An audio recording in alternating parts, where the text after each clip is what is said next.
राजा उत्तानपाद ब्रह्माजी के मानस पुत्र स्वयंभू मनु के पुत्र थे।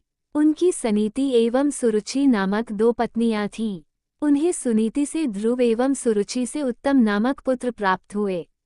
वे दोनों राजकुमारों से समान प्रेम करते थे। यद्यपि सुनीति ध्रुव के साथ साथ उत्तम को भी अपना पुत्र मानती थीं, तथापि रानी सुरुचि ध्रुव और सुनीति से ईर्ष्या और घृणा करती थीं। वह सदा उन्हें नीचा दिखाने के अवसर ढूंढती रहती थी। एक बार उत्तानपाद उत्तम को गोद में लिए प्यार कर रहे थे। तभी ध्रुव भी वहां आ गया। उत्तम को पिता की गोद में बैठा देखकर वह भी उनकी गोद में जा बैठा। ये बात सुरुचि को नहीं जची। उसने ध्रुव को पिता की गोद से नीचे खींचकर कटु वचन सुनाए। ध्रुव रोते हुए माता सुनीति के पास गया और सब कुछ बता दिया। वो उसे समझाते हुए बोली, वत्स, भले ही कोई तुम्हारा अपमान करे, किंतु तुम अपने मन में दूसरों के लिए अमंगल की इच्छा कभी मत करना। जो मनुष्य दूसरों को दुख देता है, उसे स्वयं ही उसका फल भोगना पड़ता है। पुत्र, यदि तुम पिता की गोद में बैठना चाहते हो तो भगवान विष्णु की आराधना कर उन्हें प्रसन्न करो। उनकी कृपा से ही तुम्हारे पितामह स्वयंभू मनु को दुर्लभ लौकिक और अलौकिक सुख भोगने के बाद मोक्ष की प्राप्ति हुई थी। इसलिए पुत्र, तुम भी उनकी आराधना में लग जाओ। केवल वही तुम्हारे दुखों को दूर कर सकते हैं। सुनीति की बात सुनकर ध्रुव के मन में श्री विष्णु के प्रति भक्ति और श्रद्धा के भाव उत्पन्न हो गए। वह घर त्यागकर वन की ओर चल पड़ा।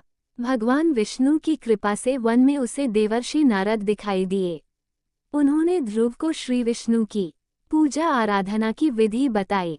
ध्रुव ने यमुना के जल में स्नान किया और निराहार रहकर एकाग्र मन से श्री विष्णु की आराधना करने लगा। 5 महीने बीतने के बाद वह पैर के एक अंगूठे पर स्थिर होकर तपस्या करने लगा। धीरे धीरे उसका तेज बढ़ता गया। उसके तप से तीनों लोक कंपायमान हो उठे। जब उसके अंगूठे के भार से पृथ्वी दबने लगी, तब भगवान विष्णु भक्त ध्रुव के समक्ष प्रकट हुए और उसकी इच्छा पूछी।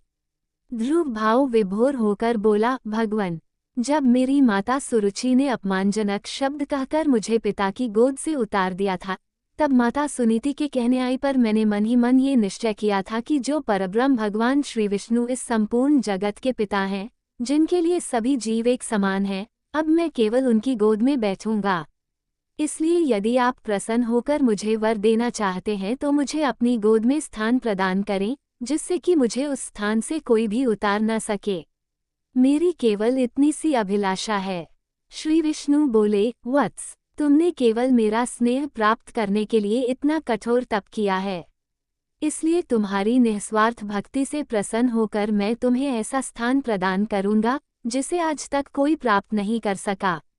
ये ब्रह्मांड मेरा अंश और आकाश मेरी गोद है। मैं तुम्हें अपनी गोद में स्थान प्रदान करता हूँ।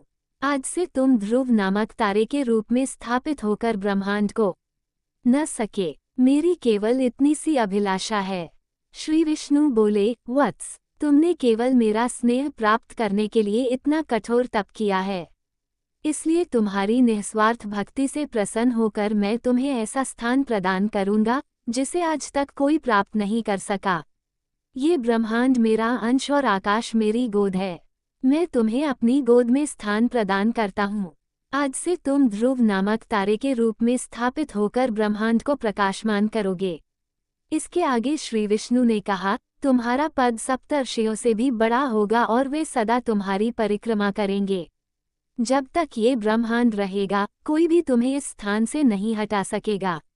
वत्स, अब तुम घर लौट जाओ। कुछ समय के बाद तुम्हारे पिता तुम्हें राज्य सौंपकर वन में चले जाएंगे। पृथ्वी पर 36,000 वर्षों तक धर्मपूर्वक राज्य भोग कर अंत में तुम मेरे पास आओगे। इतना कहकर भगवान विष्णु अंतर्धान हो गए। इस प्रकार अपनी भक्ति से भगवान विष्णु को प्रसन्न कर बालक ध्रुव संसार में अमर हो गया। राजा उत्तानपाद ब्रह्माजी के मानस पुत्र स्वयंभू मनु के पुत्र थे। उनकी सनीति एवं सुरुचि नामक दो पत्नियां थीं। उन्हें सुनीति से ध्रुव एवं सुरुचि से उत्तम नामक पुत्र प्राप्त हुए। वे दोनों राजकुमारों से समान प्रेम करते थे। यद्यपि सुनीति ध्रुव के साथ साथ उत्तम को भी अपना पुत्र मानती थीं, तथापि रानी सुरुचि ध्रुव और सुनीति से ईर्ष्या और घृणा करती थीं। वह सदा उन्हें नीचा दिखाने के अवसर ढूंढती रहती थी। एक बार उत्तानपाद उत्तम को गोद में लिए प्यार कर रहे थे। तभी ध्रुव भी वहां आ गया। उत्तम को पिता की गोद में बैठा देखकर वह भी उनकी गोद में जा बैठा। ये बात सुरुचि को नहीं जची। उसने ध्रुव को पिता की गोद से नीचे खींचकर कटु वचन सुनाए। ध्रुव रोते हुए माता सुनीति के पास गया और सब कुछ बता दिया। वो उसे समझाते हुए बोली, वत्स, भले ही कोई तुम्हारा अपमान करे, किंतु तुम अपने मन में दूसरों के लिए अमंगल की इच्छा कभी मत करना। जो मनुष्य दूसरों को दुख देता है, उसे स्वयं ही उसका फल भोगना पड़ता है। पुत्र, यदि तुम पिता की गोद में बैठना चाहते हो तो भगवान विष्णु की आराधना कर उन्हें प्रसन्न करो। उनकी कृपा से ही तुम्हारे पितामह स्वयंभू मनु को दुर्लभ लौकिक और अलौकिक सुख भोगने के बाद मोक्ष की प्राप्ति हुई थी। इसलिए पुत्र, तुम भी उनकी आराधना में लग जाओ। केवल वे ही तुम्हारे दुखों को दूर कर सकते हैं। सुनीति की बात सुनकर ध्रुव के मन में श्री विष्णु के प्रति भक्ति और श्रद्धा के भाव उत्पन्न हो गए। वह घर त्यागकर वन की ओर चल पड़ा। भगवान विष्णु की कृपा से वन में उसे देवर्षि नारद दिखाई दिए। उन्होंने ध्रुव को श्री विष्णु की पूजा आराधना की विधि बताई।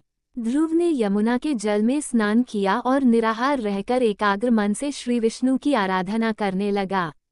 5 महीने बीतने के बाद वह पैर के एक अंगूठे पर स्थिर होकर तपस्या करने लगा। धीरे धीरे उसका तेज बढ़ता गया।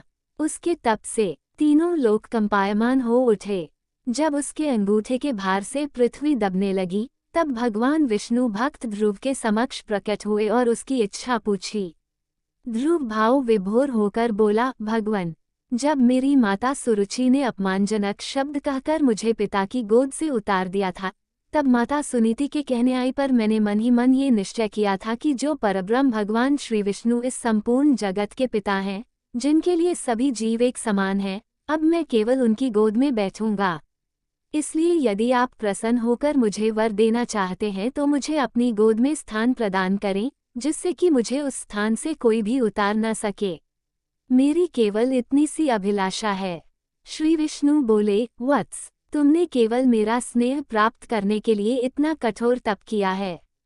इसलिए तुम्हारी निस्वार्थ भक्ति से प्रसन्न होकर मैं तुम्हें ऐसा स्थान प्रदान करूंगा, जिसे आज तक कोई प्राप्त नहीं कर सका। ये ब्रह्मांड मेरा अंश और आकाश मेरी गोद है। मैं तुम्हें अपनी गोद में स्थान प्रदान करता हूँ। आज से तुम ध्रुव नामक तारे के रूप में स्थापित होकर ब्रह्मांड को न सके। मेरी केवल इतनी सी अभिलाषा है। श्री विष्णु बोले, वत्स, तुमने केवल मेरा स्नेह प्राप्त करने के लिए इतना कठोर तप किया है। इसलिए तुम्हारी निस्वार्थ भक्ति से प्रसन्न होकर मैं तुम्हें ऐसा स्थान प्रदान करूंगा, जिसे आज तक कोई प्राप्त नहीं कर सका। ये ब्रह्मांड मेरा अंश और आकाश मेरी गोद है। मैं तुम्हें अपनी गोद में स्थान प्रदान करता हूँ। आज से तुम ध्रुव नामक तारे के रूप में स्थापित होकर ब्रह्मांड को प्रकाशमान करोगे। इसके आगे श्री विष्णु ने कहा, तुम्हारा पद सप्तर्षियों से भी बड़ा होगा और वे सदा तुम्हारी परिक्रमा करेंगे। जब तक ये ब्रह्मांड रहेगा, कोई भी तुम्हें इस स्थान से नहीं हटा सकेगा। वत्स, अब तुम घर लौट जाओ। कुछ समय के बाद तुम्हारे पिता तुम्हें राज्य सौंपकर वन में चले जाएंगे। पृथ्वी पर 36,000 वर्षों तक धर्मपूर्वक राज्य भोग कर अंत में तुम मेरे पास आओगे। इतना कहकर भगवान विष्णु अंतर्धान हो गए। इस प्रकार अपनी भक्ति से भगवान विष्णु को प्रसन्न कर बालक ध्रुव संसार में अमर